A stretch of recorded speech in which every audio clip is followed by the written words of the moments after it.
ব্রাহ্মণী বললেন, ভার্যা, পুত্র, ধন এবং গৃহ এই সমস্তই লৌকিক ও অলৌকিক ফলের জন্য নিয়োগ করবে। একদিকে সমস্ত বংশ, অপরদিকে বংশবর্ধক নিজে। আপনি আমার দ্বারাই জীবন রক্ষা করুন, আপনার বস্তু দ্বারাই আপনাকে উদ্ধার করুন। আমাকে অনুমতি দিন, আমার সন্তান দুটি প্রতিপালন করতে থাকুন। ধর্মজ্ঞেরা ধর্ম নিশ্চয় করার সম্বন্ধে বলেছেন যে স্ত্রীলোক অবদ্ধ, আবার রাক্ষসগণকেও তারা ধর্মপরায়ণও করেছেন। অতএব সে রাক্ষস আমাকে নাও মারতে পারে। পুরুষের বধ নিশ্চিত, আর স্ত্রীলোকের বধ সংশয়িত। সুতরাং আপনি আমাকে পাঠিয়ে দিন। আমি ভোগ করেছি, প্রিয় বস্তু পেয়েছি, ধর্ম আচরণ করেছি এবং আপনার কাছ থেকে প্রিয়তম সন্তান লাভ করেছি। সুতরাং এখন আর মৃত্যু আমাকে সন্তাপ্ত করতে পারবে না। আমার পুত্র জন্মেছে, আমি বৃদ্ধ হয়ে উঠেছি এবং সর্বদাই আপনার প্রিয় কামনা করেছি। এই সকল পর্যালোচনা করে আমি এখন মৃত্যুর জন্য উদ্যম করছি। আর্য, আপনি আমাকে পরিত্যাগ করেও অন্য স্ত্রী লাভ করতে পারবেন এবং তা থেকেই পুনরায় আপনার গৃহ ধর্ম প্রতিষ্ঠিত হবে। হে মঙ্গলাস্পদ, পুরুষের বহু স্ত্রী গ্রহণ করা অধর্ম নয়, কিন্তু পূর্বপতি ছেড়ে অন্যপতি গ্রহণ করা স্ত্রীলোকের গুরুতর অধর্ম। আপনি এই সমস্ত পর্যালোচনা করে এবং আত্মত্যাগ করাকে নিন্দনীয় মনে করে আপনাকে, বংশ এবং সন্তান দুটিকে উদ্ধার করুন। ব্রাহ্মণী এই কথা বললে ব্রাহ্মণ তাকে আলিঙ্গন করে অত্যন্ত দুঃখিত হয়ে তার সঙ্গে ধীরে ধীরে অশ্রু বিসর্জন করলেন। অত্যন্ত দুঃখিত পিতা ও মাতার কথা শুনে কন্যাটি নিতান্ত দুঃখিত হয়ে তাদের বলল, আপনারা অত্যন্ত দুঃখিত হয়ে অনাথের মতো কেন এরকম আত্মত্যাগ করছেন? আমার কথা শুনুন, শুনে যা সঙ্গত হয় তা করুন। আপনাদের তো ধর্ম অনুসারে আমাকে ত্যাগ করতেই হবে, এ বিষয়ে তো কোনো সন্দেহই নেই। অতএব তক্তব্যা আমাকে ত্যাগ করে একা আমার দ্বারাই সকলকে রক্ষা করুন। লোকে এই জন্যই সন্তান ইচ্ছা করে যে সন্তান বিপদ থেকে উদ্ধার করবে, তার সময় উপস্থিত হয়েছে। সুতরাং নৌকার ন্যায় আমার দ্বারা আপনারা বিপদ সাগর থেকে উত্তীর্ণ হন। পুত্র ইহলোকে বিপদ থেকে আর পরলোকে নরক থেকে উদ্ধার করে, অতএব পুত্র সর্বপ্রকারে উদ্ধার করে থাকে। এজন্যই জ্ঞানীরা পুত্র বলে থাকেন। পিতৃলোকেরা আমাতেও দরিদ্র আশা করেন বটে, কিন্তু আমি নিজেই পিতার জীবন রক্ষা করে তাদের পরিত্রাণ করব। আপনি পরলোকে চলে গেলে আমার এই বালক ভ্রাতাটি অচিরকালের মধ্যে বিনষ্ট হবে। পিতা স্বর্গে গেলে এবং আমার ছোট ভাইটি মরে গেলে পিতৃলোকের পিণ্ডলোপী হবে এবং তা অত্যন্ত অপ্রিয় ব্যাপারই হবে। শোকে আমার মৃত্যু হওয়া উচিত নয়, অথচ পিতা, মাতা, ভ্রাতা এরা সকলেই আমাকে পরিত্যাগ করলে আমি নিশ্চয়ই সংসারে গুরুতর দুঃখ পেয়ে শোকেই মারা যাব। আপনি বিনা রোগে মারা গেলে আমার মাতা, শিশু, ভ্রাতা, আপনার বংশ এবং পিতৃলোকের পিণ্ড এ সমস্তই নষ্ট হবে, কোনো সন্দেহ নেই। পুত্র আত্মস্বরূপ এবং ভার্যা সুহিত স্বরূপ, কিন্তু কন্যা কেবলই কষ্টেরই কারণ। অতএব আপনি সেই কষ্ট থেকে আমাকে রক্ষা করুন, আমাকেই ধর্মার্থে নিযুক্ত করুন। না হলে আমি বালিকা এবং দীনা, সুতরাং আমাকে যে কোনো জায়গায় গিয়ে আশ্রয় নিতে হবে, অথবা আমি নিজেই অত্যন্ত দুষ্কর কার্য করে এই বংশের উদ্ধার করব এবং নিজের জন্মকে সফল করব, অথবা হে ব্রাহ্মণ শ্রেষ্ঠ, আপনি আমাকে ত্যাগ করে যেখানে যাবেন তাতে আমি বড়ই দুঃখিত হব। অতএব আমারও অপেক্ষা করুন। আপনি আমার জন্ম সফল করার জন্য এবং ধর্ম ও পুত্র রক্ষার জন্য আত্মরক্ষা করুন। আমাকে তো ত্যাগ করবেনই, সুতরাং এক্ষণে আমাকেই ত্যাগ করুন। এর থেকে গুরুতর দুঃখ আর কি হতে পারে যে আপনি স্বর্গে গেলে পর আমরা কুকুরের মতো পরের কাছে অন্ন ভিক্ষা করতে থেকে সর্বত্র ছুটে বেড়াবো। আপনি বান্ধবগণের সঙ্গে অনায়াসে এই কষ্ট থেকে নিস্তার পেলে আমি সুখী হব এবং মরেও জগতে অমৃতার মতোই থাকব। আপনি এখান থেকে আমাকে পাঠিয়ে দিলেও আপনার প্রদত্ত জল দ্বারাই দেবগণ ও পিতৃগণ আপনার হিতকারী হবেন, এ কথা আমরা শুনেছি। পিতা, এই দুই পক্ষ শুনে আপনার নিজের ও মাতৃদেবীর এবং আপন পুত্রের যাতে হিত হয় তা করার চেষ্টা করুন। মাতা ও পিতার অপর গুণবান সন্তানও জন্মাতে পারে, কিন্তু সন্তানের পিতা মাতা পুনরায় কখনো হয় না। কন্যাটির এইরূপ বিলাপ উক্তি শুনে পিতা মাতা ও সেই কন্যাটি তিনজনই অত্যন্ত বিলাপ করতে লাগলেন। সকলে রোদন করছে দেখে তাদের সেই বালক পুত্রটি উৎফুল্ল নয়ন হয়ে মধুর ও অস্পষ্টভাবে বলল, বাবা, মা, ভগিনী, আপনারা কাঁদবেন না। এই কথা বলে সে হাসতে হাসতে যেন এক এক করে তাদের সকলের কাছে গেল। তারপর সেই বালকটি হাতে একটি তৃণ ধরে প্রহৃষ্ট হয়ে পুনরায় বলল, আমি এর দ্বারা সেই নরখাদক রাক্ষসকে বধ করব।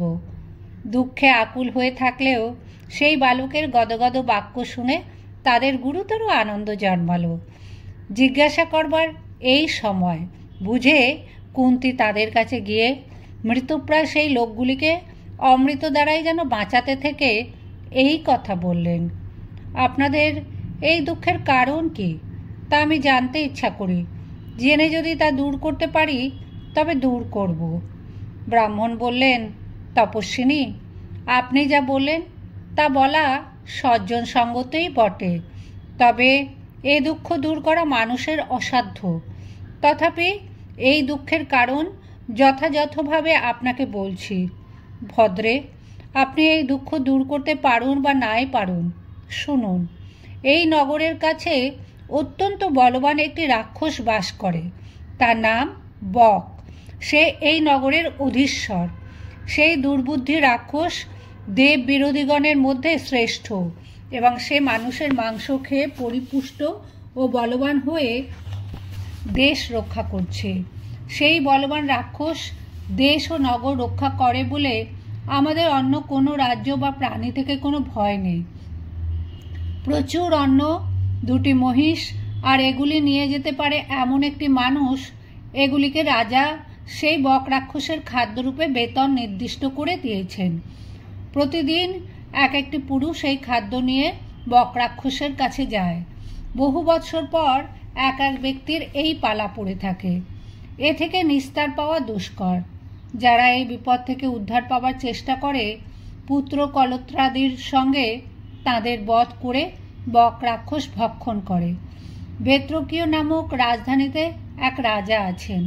তিনি প্রজারক্ষার নীতি অনুসরণ করেন না এবং নিতান্ত অল্প বুদ্ধি। সুতরাং তিনি সেরূপ উপায় করেন না যাতে এ সকল লোক চিরকাল নিরুপদ্রবে বাস করতে পারে। আমরা যারা সর্বদাই উদ্বিগ্ন হয়ে সেই দুর্বল রাজার নিকৃষ্ট আশ্রয়ে বাস করি তারা সকলেই এই বিপদ ভোগ করবার যোগ্য। ব্রাহ্মণেরা কার অধীনে বাস করেন, কারই বা ইচ্ছা অনুসারে চলে থাকেন? কারও নয়। তারা পক্ষীগণের মতো ইচ্ছানুসারে চলে বাস করবেন। মানুষ প্রথমে রাজাকে, তারপর ভার্যাকে এবং তারপর ধন আশ্রয় করে। এইভাবে এই তিনের আশ্রয় করে জ্ঞাতি ও সন্তানদের বিপদ থেকে উদ্ধার করে। কিন্তু আমি এই তিনটিরই বিপরীত পেয়েছি। তাই এই বিপদ উপস্থিত হওয়ায় আমরা অত্যন্ত সন্তপ্ত বোধ করছি। বংশনাশক সেই পালা আজ আমার উপস্থিত হয়েছে। সুতরাং সেই খাদ্য এবং একটি পুরুষ আজ আমাকেই দিতে হবে। আমার এমন কোনো ধন নেই যার দ্বারা একটি পুরুষ কিনে দিতে পারি এবং কখনো কোনো বন্ধুজনকে আমি দিতে পারবো না। অথচ সেই রাক্ষসের হাত থেকে রক্ষা পাবার কোনো উপায় দেখছি না। অতএব আমি বিশাল ও দুস্তর দুঃখ সাগরে অত্যন্ত নিমগ্ন হয়ে পড়েছি। এখন স্থির করেছি আমরা সকলে মিলে রাক্ষসের কাছে যাব। তারপর সেই নিচাশয় রাক্ষস আমাদের সকলকে একসঙ্গে ভোজন করবে। কুন্তী বললেন, ব্রাহ্মণ, আপনি এই ভয়ে কোনো রকমেই দুঃখ করবেন না, কারণ সেই রাক্ষসের হাত থেকে মুক্তির জন্য আমি একটা উপায় দেখেছি। আপনার একটিমাত্র বালক পুত্র এবং একটিমাত্র ক্ষুদ্র কন্যা, এদের বা আপনার পত্নীর কিংবা আপনার গমন করা আমার অভিপ্রেত নয়। আমার 5টি পুত্র আছে, তার একটি পুত্র আপনার জন্য সেই পাপাত্মা রাক্ষসের উপহার নিয়ে সেখানে যাবে। ব্রাহ্মণ বললেন, তপস্বিনী, আমার এবং আমার আত্মীয়বর্গের জন্য একে ব্রাহ্মণ, তাই আবার অতিথি, এহেন ব্যক্তির প্রাণনাশ আমি কোনো রকমেই স্বীকার করতে পারি না। এরূপ আচরণ অসৎকুলোৎপন্ন বা পাপিষ্ঠা স্ত্রীলোকের হতে পারে না যে ব্রাহ্মণের জন্য আপনাকে বা আপন পুত্রকে সমর্পণ করে। আপনার পুত্রকে সমর্পণ করা অপেক্ষা নিজেকে সমর্পণ করাই ভালো, এবং তাই আমি ইচ্ছা করি। কারণ ব্রহ্মহত্যা ও আত্মহত্যা, এই দুয়ের মধ্যে আত্মহত্যাই ভালো। ব্রহ্মহত্যায় গুরুতর পাপ হয়, সুতরাং তা না জেনে করলেও তার থেকে নিস্তার নেই। সুতরাং আমার আত্মহত্যা তদপেক্ষা ভালো, আর আমি নিজেই নিজের মৃত্যু কামনা করছি না। অন্যে যদি আমাকে বধ করে তাতে আমার কোনো পাপ নেই, কিন্তু আপনারও আপন লোকের জীবনে যদি আমি ব্রহ্মহত্যা করি তবে তার নিষ্কৃতির উপায় দেখি না, এবং তার নৃশংস ও ক্ষুদ্র লোকের কাজ। গৃহাগত ও শরণাগত ব্যক্তিকে মৃত্যুপথে সমর্পণ করা এবং প্রার্থী লোকের হত্যা করা, এই কার্যগুলিকে জ্ঞানীরা নৃশংস বলে নিন্দা করেছেন। মানুষ কোনো কারণেই নিন্দিত বা নৃশংস কাজ করবে না। প্রাচীন ধর্মজ্ঞ মহাত্মারা এই কথাই বলে থাকেন। আজ নিজ পত্নীর সঙ্গে নিজের বিনাশ করা বরং ভালো। আমি কখনো ব্রাহ্মণ বধের অনুমোদন দিতে পারি না।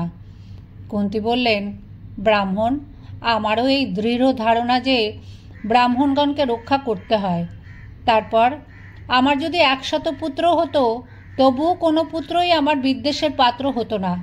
আমি বিদ্বেষবশক সে পুত্রকে পাঠাতে চাইছি না। সে রাক্ষসও আমার পুত্রকে বিনাশ করতে পারবে না, কারণ আমার সে পুত্র বলবান, মন্ত্রসিদ্ধ এবং তেজস্বী। সুতরাং আমার যে পুত্র রাক্ষসের কাছে তার সমস্ত খাদ্য পৌঁছে দেবে এবং তার হাত থেকে আপনাকে মুক্ত করবে, এ আমার নিশ্চয়ই ধারণা।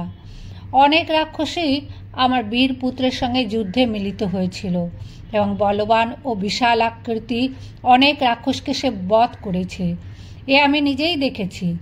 তবে ব্রাহ্মণ, আপনি এই বিষয়টি কারোর কাছে কোনো কারণেই বলতে পারবেন না, কারণ হয়তো অনেকেই কৌতুকবশত সেই মন্ত্র শিক্ষা করে আমার পুত্রদের প্রতারিত করবে, আর গুরুর অনুমতি ব্যতীত আমার পুত্র যাকে এই মন্ত্র শিক্ষা দেবে সে ব্যক্তি সে মন্ত্র দ্বারা কোনো কার্যই করতে পারবে না, এই সে গুরুর মত। কুন্তীর এইরূপ বললে সে ব্রাহ্মণ আপন ভার্যার সঙ্গে আনন্দিত হয়ে কুন্তীর সেই অমৃততুল্য বাক্যের অনেক প্রশংসা করলেন। তারপর কুন্তী ও ব্রাহ্মণ একসঙ্গে গিয়ে ভীমকে বললেন, ভীম, এই কার্য তুমি সম্পাদন করো। তখন ভীম তাদের বললেন, তাই করব। ঠিক সেই মুহূর্তে যুধিষ্ঠির প্রভৃতি পাণ্ডবগণ ভিক্ষা নিয়ে উপস্থিত হলেন। যুধিষ্ঠির ভীমের মুখ চোখের চেহারা দেখেই তার মনের ভাব বুঝতে পারলেন। তিনি নির্জনে গিয়ে কুন্তীকে জিজ্ঞাসা করলেন, মা, পরাক্রম ভীমসেন কোনো বিশেষ কার্য করবার ইচ্ছা করছেন? তাকে আপনার অনুমতিক্রমে, না নিজেই করবার ইচ্ছা করছেন? কুন্তী বললেন, শত্রু সন্তাপক ভীমসেন আমার আদেশেই ব্রাহ্মণের জীবন রক্ষার জন্য এবং এই নগরকে মুক্ত করবার জন্য গুরুতর কাজ করবে। যুধিষ্ঠির বললেন, মা, আপনি কেন এই গুরুতর সাহস করলেন? স্বজনেরা পুত্র পরিত্যাগের প্রশংসা করেন না। কেন আপনি পরের পুত্রের জন্য নিজের পুত্রকে ত্যাগ করবার ইচ্ছা করছেন? আপনি পুত্র ত্যাগ করতে প্রবৃত্ত হয়ে লোক বিরুদ্ধ এবং বেদ বিরুদ্ধ কার্য করছেন। আমরা সকলেই যার বাহুবলের ভরসা করে সুখে নিদ্রা যাই এবং নিচাশায় দুর্যোধন প্রভৃতির অপহৃত রাজ্য পুনরায় উদ্ধার করবার ইচ্ছা করি, যে মহাবীরের বল চিন্তা করে দুর্যোধন শকুনির সঙ্গে দারুণ উদ্বেগে সমস্ত রাত্রে নিদ্রা যায় না। যে মহাবীরের বাহুবলে আমরা যতুগৃহ ও অন্যান্য পাপাত্মাদের হাত থেকে মুক্তি লাভ করেছি এবং পুরোচর নিহত হয়েছে, এবং যার বাহুবলে ভরসা করে আমরা দুর্যোধন প্রভৃতিকে নিহত করে এই ধন রত্নপূর্ণ পৃথিবী লাভ করেছি বলে মনে করি, আপনি কোন বুদ্ধি অবলম্বন করে তাকে ত্যাগ করার উপক্রম করেছেন? দারুণ কষ্টে কি আপনার জ্ঞান ও চৈতন্য লোপ পেয়েছে? কুন্তী বললেন, যুধিষ্ঠির, তুমি ভীমের বিষয়ে সন্তাপ করো না। আমিও বুদ্ধির দোষে এই কার্য করিনি। পুত্র, আমরা এই ব্রাহ্মণের গৃহে সুখে বাস করছি। ধৃতরাষ্ট্রের পুত্ররা জানতে পারেনি এবং এই গৃহস্থ আদর করেন বলে আমাদের কোনো দৈন্য নেই। যুধিষ্ঠির, আমি পর্যালোচনা করেই সেই উপকারের এই প্রত্যুপকার স্থির করেছি, কারণ সেই পুরুষ যার ব্যবহারে কৃত উপকার নষ্ট হয় না। আবার উপকারী যতটুকু প্রত্যুপকার করে, সৎপুরুষ তদপেক্ষা বহু গুণ অধিক প্রত্যুপকার করবেন। সুতরাং ব্রাহ্মণের জন্য এই কাজ করলে ভীমের গুরুতর ধর্ম হবে বলে আমি জানি। তখন যতুগৃহে ভীমের গুরুতর বিক্রম এবং হিড়িম্ব রাক্ষসের বধ দেখে আমার ভীমের প্রতি বিশ্বাস জন্মেছে। ভীমের বাহুবল 10,000 হাতির বলের অধিক। সেই হেতু সে বারানবর থেকে হাতির মতো তোমাদের কজনকে বহন করে নিয়ে এসেছে। ভীমের সমান বলবান বর্তমানে অন্য কেউ নেই। যে ভীম যুদ্ধে শ্রেষ্ঠ বলবান, স্বয়ং দেবরাজকেও অতিক্রম করতে পারে। পূর্বে ভীম জন্মমাত্রই আমার কোল থেকে পর্বতের ওপরে পড়ে গিয়েছিল। তখন তার শরীরের ভারে একখানা পাথর ভেঙেছিল। ভীমের শরীরে সেই রকম বল আছে। স্থির বুদ্ধিতে তা জেনেই তারপর ব্রাহ্মণের প্রত্যুপকারের কথা ইচ্ছা করেছি। আমি অজ্ঞানত, লোভ বা মোহবশত এই বিষয় স্থির করিনি। জ্ঞানপূর্বকই এই ধর্মের কাজ করবার উপক্রম করেছি। যুধিষ্ঠির, এই কার্য করলে দুটি বিষয় সম্পাদিত হবে। প্রথমত, বাস করবার জন্য উপকারের প্রত্যুপকার, আর দ্বিতীয়ত গুরুতর ধর্ম। যে ক্ষত্রিয় ব্রাহ্মণের যে কোনো প্রয়োজনে সাহায্য করেন, সে ক্ষত্রিয় সর্বমঙ্গলময় স্বর্গ লাভ করেন, এই আমার ধারণা। ক্ষত্রিয় অপর ক্ষত্রিয়কে মৃত্যু থেকে রক্ষা করে ইহলোকে পরলোকে বিশাল কীর্তি লাভ করেন। ক্ষত্রিয় বৈশ্যের সাহায্যে জগতের সর্বত্র প্রজাবর্গকে অনুরক্ত করতে পারেন। ক্ষত্রিয় শরণাগত শূদ্রকে বিপদ থেকে মুক্ত করলে তিনি ইহলোকে ধন সম্মানিত ও রাজ সম্মান লাভযোগ্য বংশে জন্মগ্রহণ করেন। যুধিষ্ঠির, অসাধারণ জ্ঞানী ভগবান ব্যাসদেব পূর্বে আমার কাছে এই কথা বলেছিলেন, সেই জন্যই আমি এই কার্য করেছি। যুধিষ্ঠির বললেন, মা, আপনার এই কার্য যুক্তিসঙ্গত হয়েছে, কেননা আপনি যখন এই সমস্ত বুঝেই দয়াবশত বিপন্ন ব্রাহ্মণের জন্য এটা করেছেন, নিশ্চয়ই ভীম রাক্ষস বধ করে আসবে, যেহেতু আপনি ব্রাহ্মণের ওপরে সর্বতোভাবে দয়াশালিনী হয়েছেন। কিন্তু নগরবাসী যাতে ভীমের পরিচয় না পায়, সেইরূপ আপনি ব্রাহ্মণকে বলে দেবেন এবং যত্নপূর্বক বুঝিয়ে দেবেন। কুন্তীর সুদূর প্রসারী দৃষ্টি সফল হয়েছিল। ভীম বক রাক্ষসকে নিধন করে ব্রাহ্মণকে আশু বিপদ থেকে রক্ষা করেছিলেন। এক চক্রা নগরকেও বক রাক্ষসের ভয়ঙ্কর ভীতি থেকে উদ্ধার করেছিলেন।